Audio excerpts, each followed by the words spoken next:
Hi, my name's Rachel. I'm the Living Seas Coordinator at Essex Wildlife Trust. This week of the Essex Coastal Challenge is focusing on the Thames estuary, home to over 125 species of fish and other marine wildlife that share their homes with massive container ships and local fishing fleets.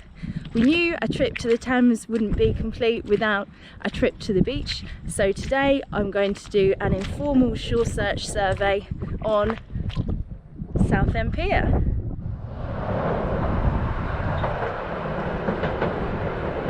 Shoresearch is the Wildlife Trust National Citizen Science Survey of the intertidal shore, where volunteers are trained to identify and record species all along the coastline. This data helps experts to monitor our fragile marine wildlife and has been key to designating many of the marine conservation zones in the UK. Last year in Essex, we ran 9 surveys covering 6 locations, including the Thames estuary. And with the help of over 120 volunteers, we were able to collect this valuable intertidal data. A great way to find lots of species is to actually focus on the structure itself. So Southend Pier is perfect for this. I'm keeping to the shallower area. You can see the water's already coming in really quickly, so that's a big consideration. But I'm keeping to the shallower area and I'm going to see what species I can find on just one of these poles. So you can see on here, the structure itself is absolutely littered with marine wildlife. We've got barnacles on the side here, we've got loads of mussels that have then had the barnacles encrusting on top of them. You can see here we've got oyster shells here of the Pacific oyster, and there's also some periwinkles, if you can see here as well. And don't forget to have a look at the habitat itself, so let's do that now. Again, you can see lots of the mussels, the oysters, they're getting much bigger down here, and the periwinkles again. And you can start to see some seaweeds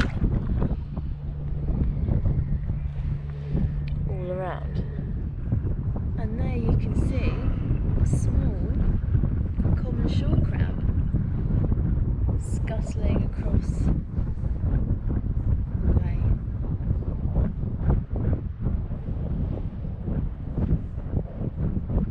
These are the most common species along the Essex coast.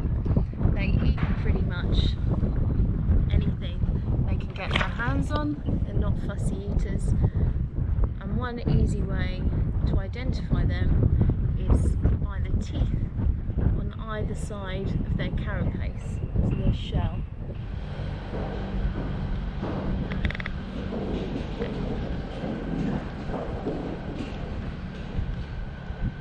Come to explore a bit further away from the pier to the sandy sediments, and what you can see is that the sand is littered with these little mounds, but they are not little mounds of sand. They are actually, if you look closely, small little sand mason worms. If I put my fingers there, you can see them slightly more clearly poking up from the top. They're quite rough to the touch, and these will catch debris as a form of protection.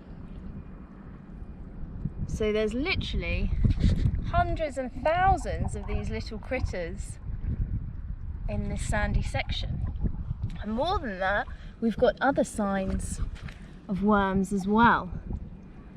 And these, probably quite familiar to you, these are lugworm casts. So not the worm itself, but a sure indication of lugworms beneath. And again, you can see these littering the shore as well.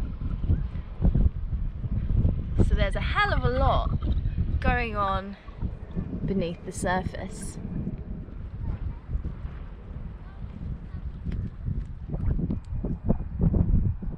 I hope you've enjoyed discovering just some of the coastal species of the Thames. If you're interested in learning more about Shoresearch surveys and to get involved, please email shoresearch@essexwt.org.uk. No previous experience is necessary. We'll go through some of the key species at each site, a bit like what I've done today, and you'll really help us to collect some valuable coastal data. We'd love to hear how your Essex Coastal Challenge is going. Remember to share with us and others on social media.